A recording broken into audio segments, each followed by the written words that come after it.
अस्सलाम वालेकुम नाजरीन, उम्मीद करती हूँ आप लोग सब खैरियत से होंगे। अक्सर डॉक्टर्स ये कहते हैं कि रोटी जिसे हम रोज़ाना की बुनियाद पर खाते हैं इसमें भी चीनी की मिकदार मौजूद होती है, लिहाजा इससे भी डायबिटीज़ यानी शुगर बढ़ने का ख़तरा रहता है।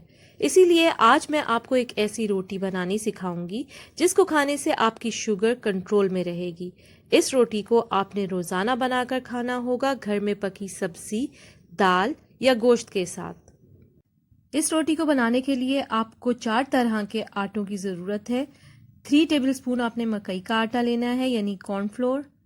3 टेबलस्पून ही आपने जौ का आटा लेना है यानी बार्ली फ्लोर। 3 ही टेबलस्पून आपने चने का आटा लेना है यानी ग्राम फ्लोर।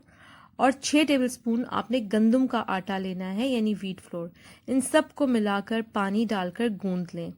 ये आप देख सकते हैं कि मैंने गूंद लिया है और इसका टेक्सचर इस तरह का है, ना बहुत नरम है और ना ही बहुत ज़्यादा सख्त है।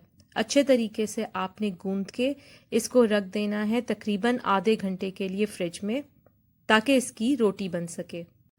अब इसको आम रोटी की तरह ही आपने बनाना है। आपने घर में सालन, दाल, सब्ज़ी जो भी बना है इसके साथ ही रोटी रोज़ाना खानी है, सुबह और शाम। इंशाल्लाह आपकी शुगर कंट्रोल रहेगी। यहाँ मैं एक बात बताती जाऊँ, अगर आपका शुगर लेवल कम है तो बआसानी आप इसको कोई भी मीठी चीज़ खाकर शुगर लेवल नॉर्मल कर सकते हैं। लेकिन अगर आपका शुगर लेवल हाई चल रहा है और लो नहीं हो रहा तो इंस्टेंटली आप एक करेला लें, इसको धोकर अच्छे तरीके से साफ़ कर लें, बीज निकालें और 1 कप पानी लेकर ग्राइंड करके छान लें। अब जो जूस आपके पास आएगा वो आपने पीना है। ये जूस आपको इंसुलिन का काम देगा और आपका शुगर लेवल कम हो जाएगा फ़ौरन से।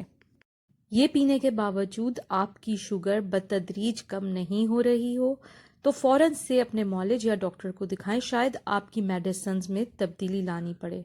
उम्मीद करती हूँ आज की वीडियो आपको ज़रूर पसंद आई होगी। लाइक और शेयर ज़रूर करें। मज़ीद मालूमात के लिए प्लीज़ चैनल सब्सक्राइब करें और अपना बहुत ख्याल करें।